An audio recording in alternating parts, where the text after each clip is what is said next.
Se conocieron novedades en el Consejo de la Magistratura, después del Consejo de la Magistratura de la Ciudad de Buenos Aires, después de haber sido tema la semana pasada respecto a los gastos del Consejo. Hoy se conocieron novedades respecto a lo que será el achique, un plan para los próximos 2 años.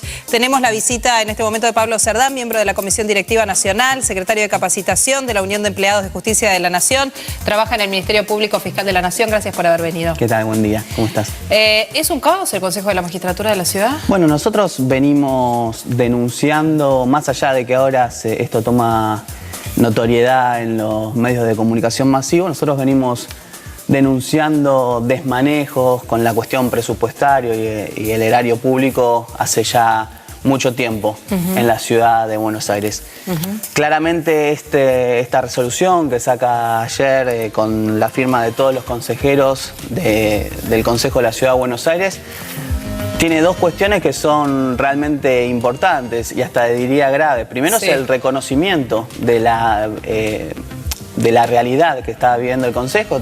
En la resolución dicen básicamente que todos los gastos suntuosos que estaban teniendo consejeros y jueces para viajar al exterior, hay como una vuelta atrás. Las cajas chicas con las que se manejan también jueces y consejeros se reducen, digamos, fundamentándolo en el que el Estado, el gasto público debe ser mesurado, que es algo que ya sabíamos anteriormente a que asuman las nuevas autoridades del Consejo, o que esté el oficialismo, el Poder Ejecutivo Nacional diciendo que eso no puede ocurrir en una justicia seria. Ahora, vos resaltás, digo, esto de cómo fue el voto, ¿no? El voto fue por unanimidad. Este achique que se plantea para los próximos 2 años, no solo en la planta, sino en los gastos, fue por unanimidad. ¿Y hasta ahora qué pasaba?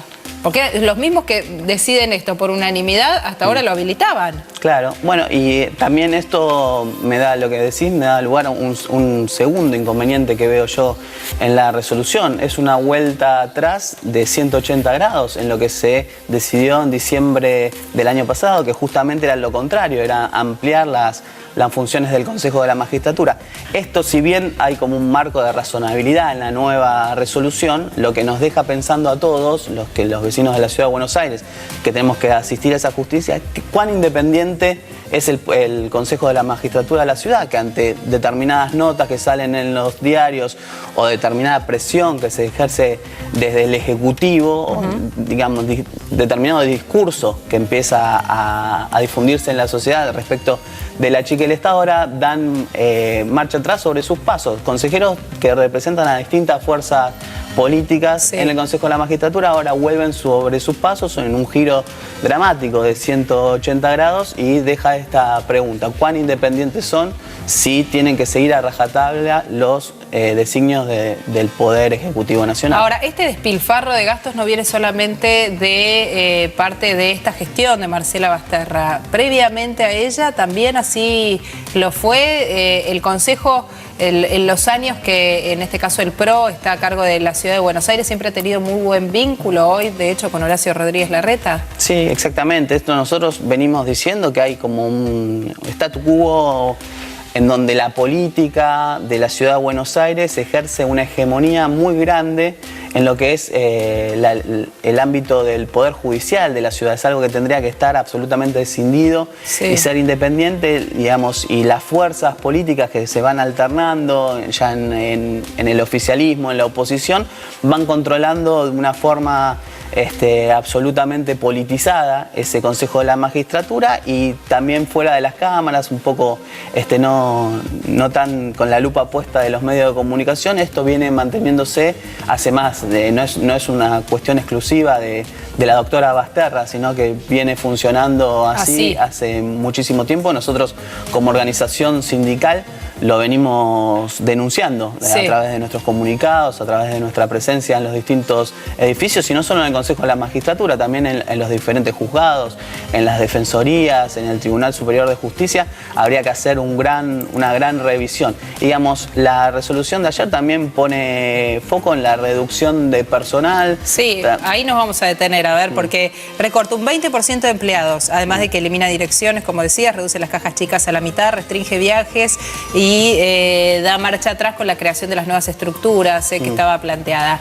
¿Qué va a pasar con los empleados del Poder Judicial? Que en este caso, ¿cómo crees que va a ser esa decisión de dejarlos al margen?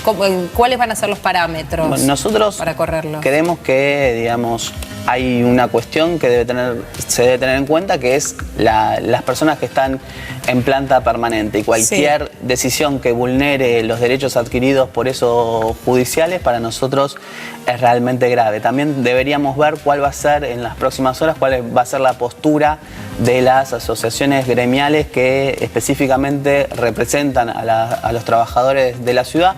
Nosotros creemos que, de hecho, en la resolución ya lo cita, como si ellos vayan a formar parte de este pase a retiro, jubilaciones anticipadas. A nosotros nos parece absolutamente grave, sobre todo para lo que son los empleados del Poder Judicial de la ciudad, porque, digamos, mientras no exista en la justicia una jubilación igualitaria, vos tenés que saber que tanto en la ciudad como en Nación, los jueces, los magistrados se jubilan los funcionarios se jubilan con un 82% móvil, mientras los empleados no.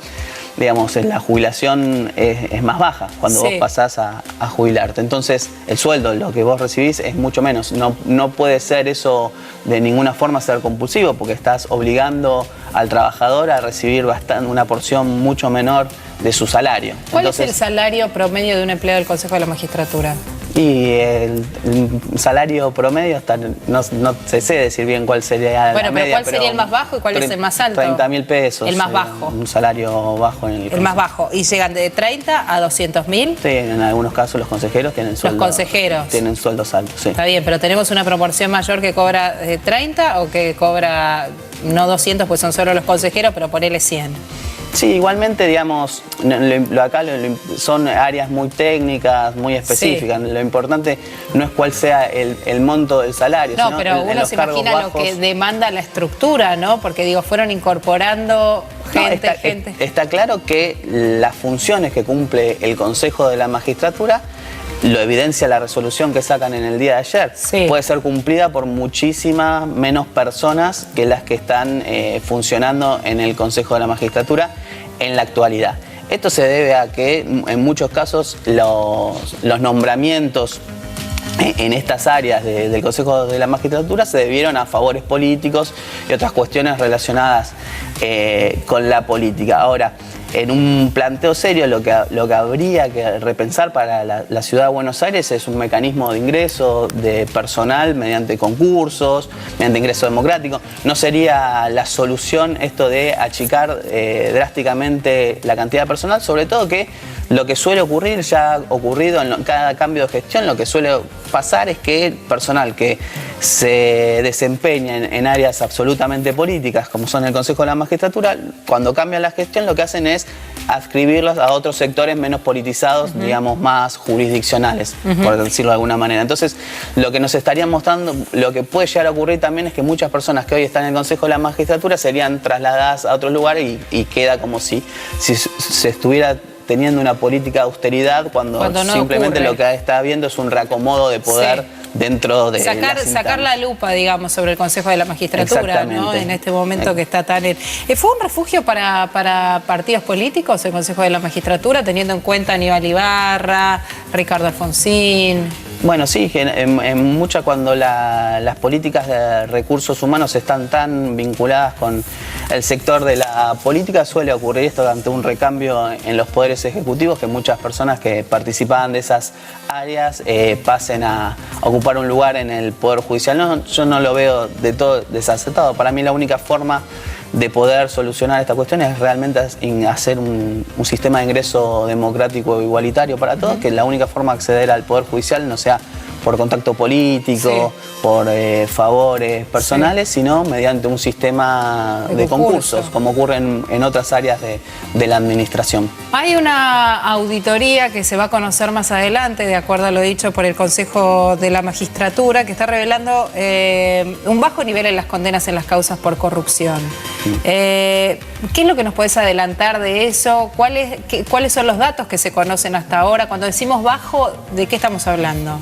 Bueno, digamos, en Argentina casi no hay, salvo las nuevas medidas que se fueron a lo que se llama la doctrina Irursum ahora en los últimos tiempos, no había generalmente nadie que llegue a tener una prisión por el delito de corrupción, que también es un delito bastante complejo porque ni siquiera está bien tipificado en el código, digamos, se utilizan otras figuras para poder llegar a una condena en ese sentido. Me parece que es hora que la justicia, ya estamos hablando, ¿no?, de la justicia federal, en este caso ya no del Consejo de la Nación. Que tenía que ver. El informe es del Consejo de la Nación. El Consejo de la Nación. Sería interesante que se revea esta cuestión y que, digamos, se comience a perseguir la corrupción, pero no como una máscara, lo primero que cae con ver algún político famoso, el más famoso que se pueda encontrar detenido, sino que se empiece a encontrar realmente lo que es la corrupción, que es transversal, que no tiene que ver con un gobierno o con el otro, que son grandes emporios económicos que están detrás de la cuestión de la corrupción, que finalmente la justicia federal ponga ojo en eso y que sea libre para poder avanzar en esas causas. ¿Vos crees que a los jueces les preocupa esto? Digamos, que de algún modo cualquier ciudadano pueda acceder cuando estos informes estén listos a lo que fue su desempeño o su conducta, por decirlo de algún modo. Sí, yo creo que, digamos, siempre han logrado en Argentina, en el Poder Judicial de la Argentina, siempre fue bastante difícil tener datos certeros y confiables sobre la cantidad de causas, cuál es el movimiento en cada causa, los retrasos en cada causa, empezar a conocer cuáles son, digamos, los jueces que mueven las causas, los que las detienen, digamos, creo que es algo que puede llegar a preocupar a una parte de la judicatura que, digamos, no ha actuado en las últimas décadas como corresponde respecto a la corrupción. Creo que es un sector, no es la mayoría de los jueces, que en muchos casos han avanzado en distintos gobiernos contra el poder de turno, contra los que se fueron. Digamos, hay jueces muy probos en Argentina también, ¿no? ¿Vos decís no son muchas veces tapa de los diarios, pero sí lo existen. Sí, bueno, sí, entendemos que sí, como en cada rubro hay gente buena, pero también hay mucha de la otra, ¿no? Entre los periodistas también. Pero digo, ¿la corporación judicial tiene mala fama o se la ha ganado? No, yo creo que hay gran parte hay un trabajo en Argentina de democratizar el Poder Judicial, de transformarlo, de sumar nuevas voces, de repensar la forma en que elegimos a nuestros magistrados. Me parece que sí hay una gran deuda pendiente de la democracia argentina. Creo que en algún punto digamos, yo también soy parte de ese Poder Judicial, nos hemos ganado una mala reputación. Creo que estamos a tiempo de mejorarlo y hay que simplemente aceitar los mecanismos institucionales para hacerlo. Gracias. ¿Qué esperan? ¿Cómo esperan cerrar este año la paritaria? Le pregunto, porque estando tan cerca de Piumato tendrá información. Bueno, nosotros la verdad es que venimos con algún atraso de lo que fue el cierre del año pasado, así que primero tendríamos que comenzar a saldar esa diferencia para empezar a plantear la cuestión para el año que viene. Igual no les va mal a los trabajadores. No va mal porque hemos planteado una política salarial en la última década que siempre nos ha dado algunos puntos por encima de la inflación. Es parte de nuestra tarea sindical, es lograr... Los Piumato Boys, los trabajadores del Poder Judicial están contentos con su representatividad. Están contentos, pero también con la representatividad, sí, obviamente, pero estamos preocupados. Hay una que tiene que ver con lo que me preguntabas al principio, que es el tema del Consejo de la Magistratura de la Ciudad. Hay un proyecto muy fuerte que está dando vueltas hace tiempo, sobre todo desde que asumió la coalición Cambiemos en el gobierno, que es traspasar gran parte de la justicia nacional al ámbito de la Ciudad Autónoma de Buenos Aires. Más allá de las diferencias gremiales, los diferentes sueldos, diferentes régimen jubilatorio de licencias, nosotros vemos realmente una preocupación en pasar a un ámbito, y sobre todo con estas últimas noticias que hemos visto en los diarios, que está tan en riesgo la independencia de ese poder judicial. Nos parece altamente preocupante al conjunto de los judiciales pasar a esa esfera, por lo menos como están dadas las circunstancias en este momento. Pablo, tengo que cerrar ya, por sí o por no es medio incómodo. ¿Tienen que pagar ganancias o no? No, el trabajo nunca es ganancia. ¿Los trabajadores del Poder Judicial o ningún trabajador? Ningún trabajador de la Argentina debería pagar ganancias porque así lo dice nuestra Constitución Nacional. El trabajo no es ganancia. Bien, Pablo Cerdán, gracias por haber venido. Es miembro de la Comisión Directiva Nacional, secretario de Capacitación de la Unión de Empleados de Justicia de la Nación. Trabaja muy cerquita de Julio Pimato. Gracias.